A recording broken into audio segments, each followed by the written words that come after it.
امریکہ اب صرف international court of justice سے ناراض نہیں بلکہ پورے عالمی عدالتی سسٹم کو ختم کرنے پر تل گیا ہے۔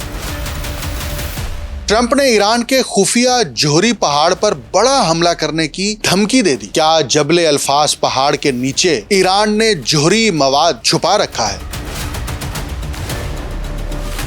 ٹرمپ نے نیتن یاہو پر دباؤ ڈالا ہے کہ اسرائیل شام اور لبنان سے اپنی فوجیں واپس بلائے۔ کیا واشنگٹن اور تل ابیب کے درمیان اختلافات حقیقت میں بڑھ رہے ہیں؟ ایران کے 8 برس تک صدر رہنے والے احمدی نژاد کو امریکہ کے آپریشن رجیم چینج کے بعد اقتدار سونپنے کے دعوے میں کتنی سچائی ہے؟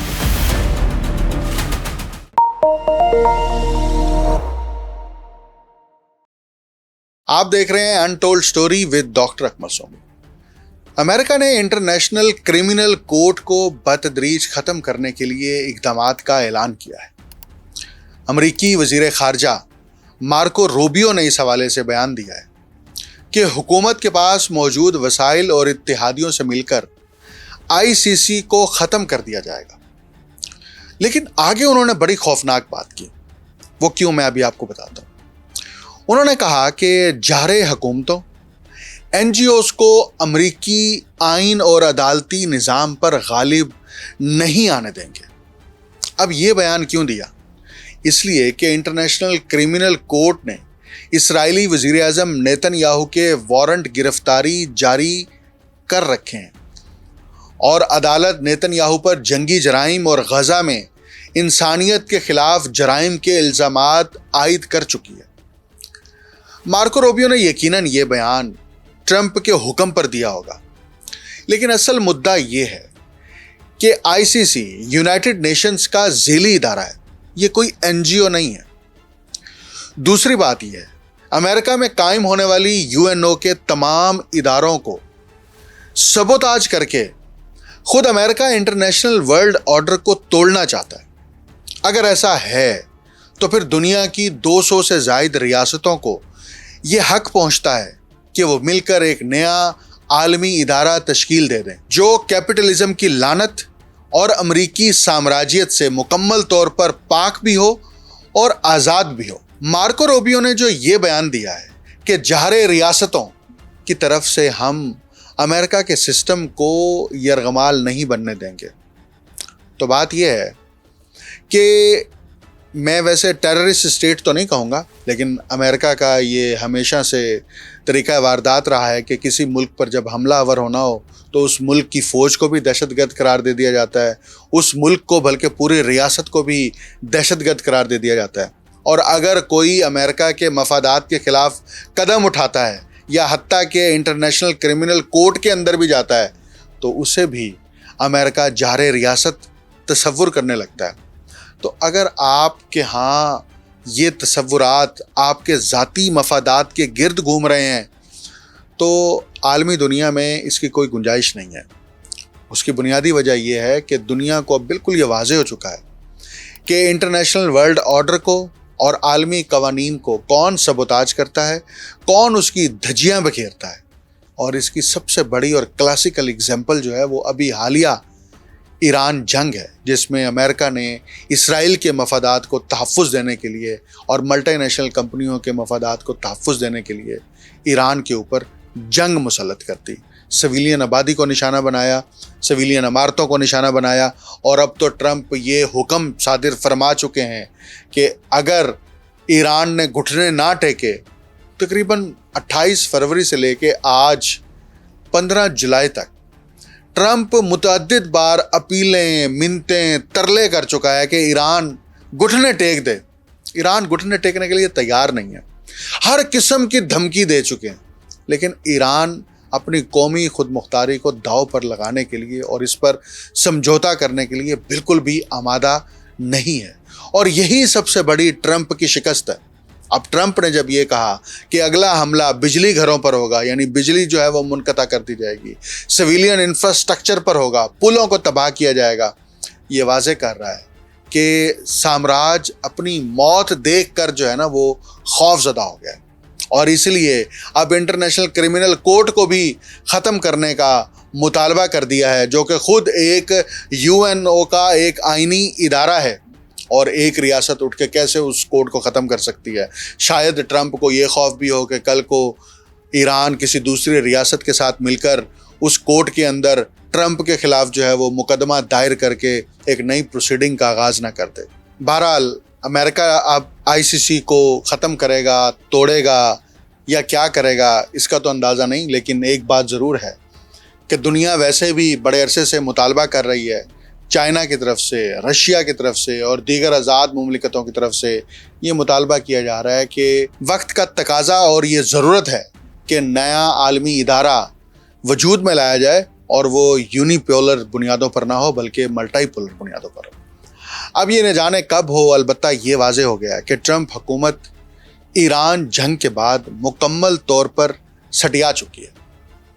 ابھی ایک پیش رفت خود امریکہ میں ہوئی, ایران جنگ پر اعتراض لگایا گیا ہے دوبارہ سے, اور امریکی سینٹ میں سالانہ دفاعی پالیسی بل جو ہے اس کو مسترد کر دیا گیا, اور ڈیموکریٹس نے بل پر بحث بھی رکوا دی ہے.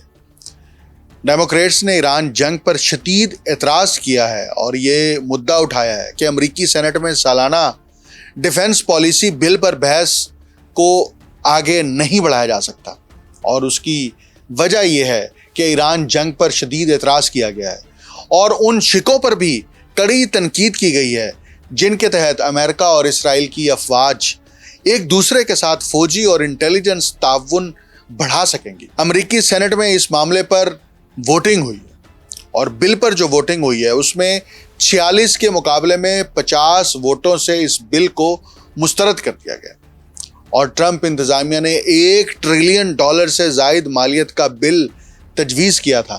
تاہم 100 رکنی سینٹ میں بل کو منظوری کے لیے 60 ووٹ درکار تھے. ایک شک کے تحت پینٹاگون امریکہ اور اسرائیل کے درمیان دفاعی ٹیکنالوجی میں رابطہ کاری کے لیے اہلکار کا تقرر کرے گا. اسلحے کے لیے ریسرچ اینڈ پروڈکشن مشترکہ طور پر کی جائے گی اور ایک ملک کی ٹیکنالوجی کو دوسرے ملک کے فوجی نظام کے ساتھ ضم بھی کیا جائے گا. لیکن ڈیموکریٹس نے موقف اختیار کیا کہ ایک ایسے موقع پر کہ جب ٹرمپ ایران کے خلاف جنگ مزید بڑھا رہا ہے, اس کو بڑھاوا دے رہا ہے, کانگریس کو اس معاملے پر پیش رفت نہیں کرنی چاہیے. سینٹ میں اقلیتی لیڈر چک شومر نے کہا کہ بل منظور کرنے کا مطلب ٹرمپ کو کانگریس کی نگرانی کے بغیر ایران جنگ جاری رکھنے کا اجازت نامہ دینے کے مترادف ہوگا. میں آج کے پروگرام میں خبر پر بھی تجزیہ کروں گا جو شام سے متعلق ہے, اور پھر آپ نے اس خبر کو اس سینٹ کے اندر پیش ہونے والے بل کے ساتھ ملا کر پڑھنا ہے, تب آپ کو سمجھ آ جائے گی کہ امریکہ جو ہے بنیادی طور پر مشرق وسطیٰ میں چاہ کیا رہا ہے. لیکن امریکہ نے جب 28 فروری کو ایران کے اوپر حملہ کیا تو اس کے بعد سے لے کر آج کی تاریخ تک ایران کی پارلیمنٹ کا اجلاس نہیں ہوا تھا. لیکن اب امریکہ کی جانب سے مسلح جنگ کے بعد ایرانی پارلیمنٹ کا پہلا اجلاس ہوا ہے, جس میں اراکین نے مفاہمتی یادداشت ختم کرنے, یعنی جو ایک معاہدہ ابتدائی طور پر امریکہ اور ایران کے درمیان ہوا جس پر خود ٹرمپ نے بھی دستخط کیے اور ایران کے صدر مسعود پزشکیان نے بھی دستخط کیے, اس مفاہمتی یادداشت کو ختم کرنے کا مطالبہ کیا. اور دوسرا مطالبہ یہ کیا ہے کہ آیت اللہ علی خامنائی کی شہادت کا انتقام لیا جائے. ایران کے سرکاری میڈیا کے مطابق ایرانی پارلیمنٹ کے 180 اراکین نے مطالبہ کیا کہ امریکہ کے ساتھ مفاہمتی یادداشت ختم کی جائے اور نیا راستہ اختیار کیا جائے. 5 مہینے بعد منعقد ہونے والے اس پہلے اجلاس میں ضوابط میں ترامیم بھی منظور کی گئیں, جن کے تحت ہنگامی حالات میں ورچوئل اجلاس بھی منعقد کیے جا سکیں گے. اس اجلاس میں ابنائے ہرمز کی اسٹریٹجک مینجمنٹ سے متعلق بل بھی پیش کیا گیا. 290 رکنی پارلیمنٹ میں 180 اراکین نے یہ بیان جاری کیا ہے کہ امریکہ سے آیت اللہ علی خامنائی کی شہادت کا انتقام لازمی طور پر لیا جائے, اور کئی اراکین انتقام کی نشانی کے طور پر جو سرخ پرچم ہے ان کو بھی اٹھا رکھا تھا. اجلاس میں مسلح افواج کی مکمل حمایت کرنے کا عہد کیا گیا اور خصوصی مذاکراتی کمیشن قائم کرنے کا بھی مطالبہ کیا گیا ہے. اور یہ جو امریکہ کی طرف سے